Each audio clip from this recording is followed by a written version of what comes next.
Well, you all asked for it, so I'm delivering.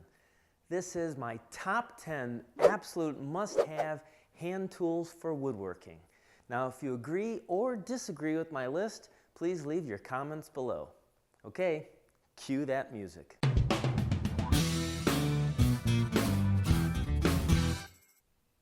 So I have to say, when the viewers made the suggestion for this list, not only did I think it was a great idea, but I got really excited because most of you who watch me on a regular basis know that I love my hand tools. So when I first started going through this, it turned out to be a lot harder than I thought. I realized that certain jobs require a certain set of hand tools. For example, if I was building a chair, that's going to have a different set of hand tools needed for it than, say, if I'm building a desk. So for the sake of this video, I tried to keep it very broad, and I looked at the tools that I reach for the most on a regular basis. The second thing with this is, I decided to give my friend Dennis Laney a call. Now, Dennis has been a skilled, highly skilled craftsman for over 60 years. He's made pieces of furniture that are museum quality, and Dennis tends to favor hand tools more. So I thought it'd be fun to have him make his list and then at the end compare it to my list. Now, the last thing before I start the countdown of this list is I kept some of the kind of common sense ones off, like pencil, paper, a tape measure.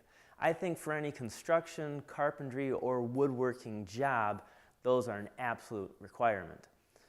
Okay, so with that aside, here we go. Coming in at number 10. 10. So coming in at number 10, I was gonna say my framing speed square, but since I already used this in a previous video, I decided to take that off. So let's call that number 11. Now, coming in at number 10 is a sharpening stone. It doesn't matter if you're gonna use an axe to a knife, you're gonna need these things to be sharp, and a stone is an absolute must. So in my shop, I have a few different stones that I use. I have some diamond plated ones. I also have some ceramic ones that I use. And then to finish it off, I'll use a leather strop with a honing compound. This will get my tools razor sharp. Once you've learned how to use the sharpening stone, you'll have so much more satisfaction in not only using your tools, but the results that it produces. You know, in a future episode, I think I'll do a video on how to sharpen your tools. But for now, let's move on to number 9. 9. The Spokeshave. Now, when people think Spokeshave, the first thing that comes to their mind is they think like wagon wheels or spindles for chairs. But the Spokeshave is a pretty versatile tool to have in your shop. If I cut a board down and I want to remove the saw marks, or say there's even a blemish on it, it works good for going across that flat surface. But because of the small base on it, it also works very well on a surface that's round. One of the things that I like using it for the most is if the edge of my board is real sharp, I can use it to knock off that edge and slightly round over that corner real quick. So without a doubt, the Spokeshave is a good tool for your shop.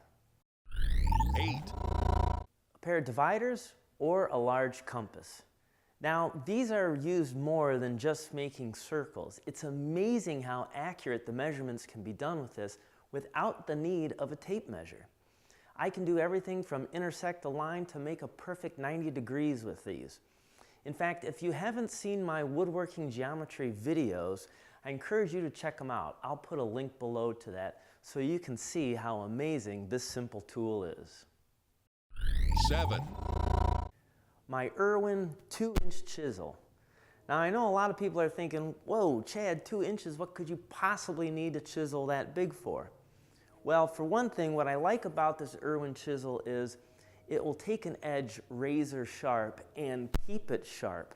I also really liked the balance that this has when I use it in my hands.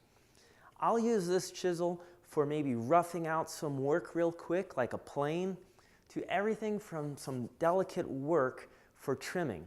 Because it's so big, I can apply it against my shoulder and roll it like a guillotine knife and just slice off little shavings on small pieces of wood. That's why this chisel makes my top 10 list.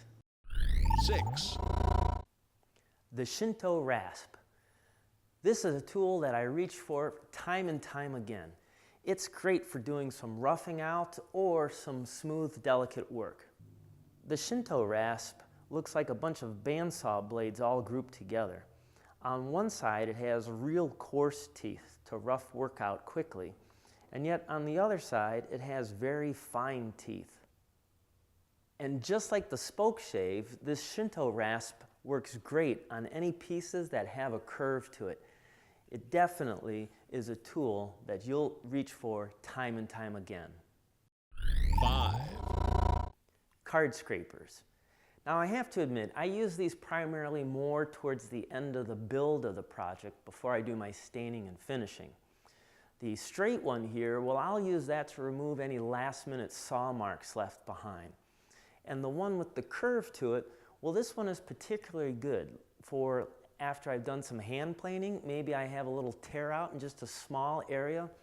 That curve allows me to get in there and remove that blemish. So card scrapers absolutely make my list. 4, When working with hand tools, I'm definitely going to do a lot of joinery.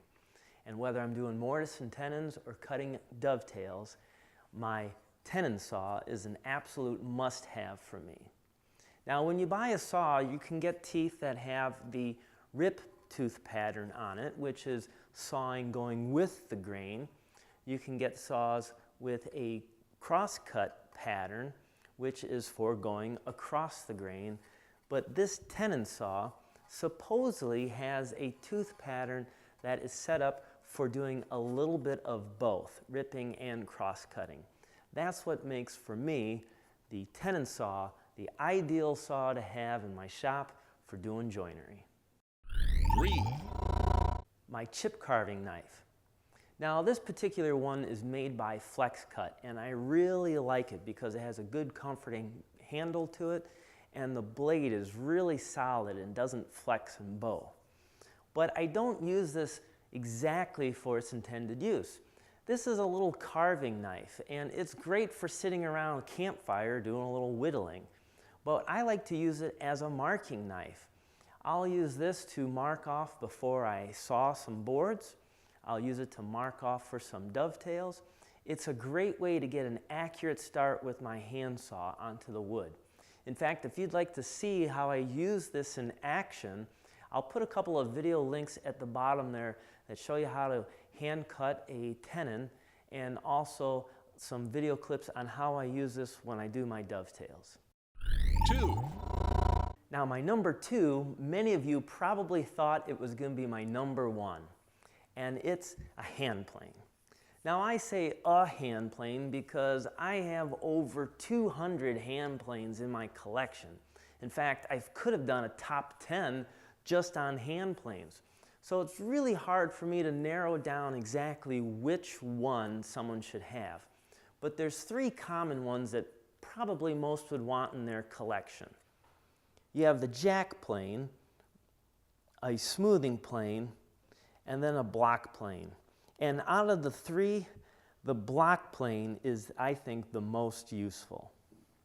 So if the hand plane was number 2, get ready for my number 1.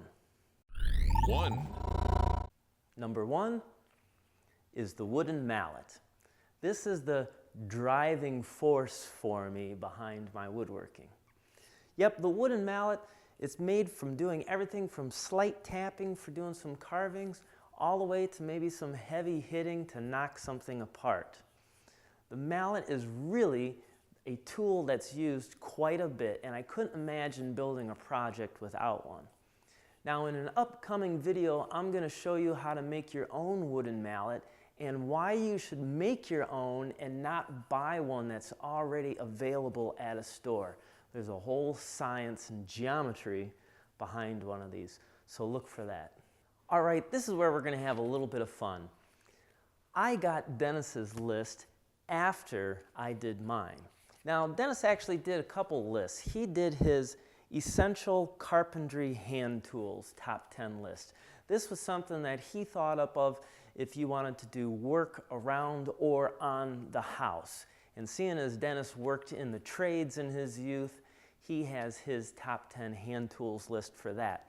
But I asked him to give me his top 10 hand tools for working in the shop when he's doing furniture. So here we go. Number 10, I said stones. Dennis said scrub plane. Number 9, Spokeshave, rabbet plane. Number 8, large compass or dividers, dividers.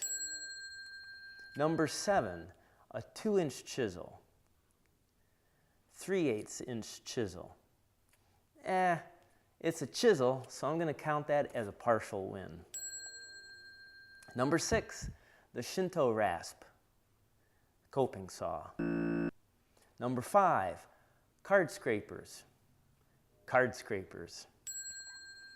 Number 4, a Tenon saw, a 10-inch Atkin back saw. Okay, he's getting kind of specific there, but I'm counting that as a win. Number 3, chip carving knife, a knife. Number 2, hand plane, smoothing plane. Again, Dennis is getting a little bit more specific, but that's a win. And number 1, I said mallet, and Dennis said jack plane. And so there you are. You can see the difference between my list and Dennis's list. I think with every craftsman, you're going to see the list be slightly different depending on the projects and the work that they do. But who do you agree more with, myself or Dennis? Maybe you have a top 10 list of your own.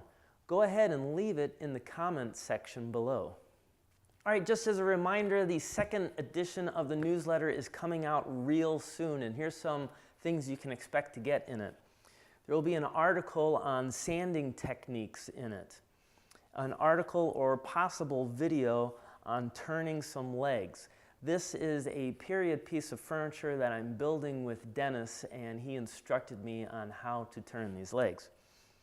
The winding sticks video, if you want to make your own pair of winding sticks. A PDF of the step-by-steps to build a benchtop router table. And of course, we're going to have a submission from Mitch Peacock, another one from Gerald Vance.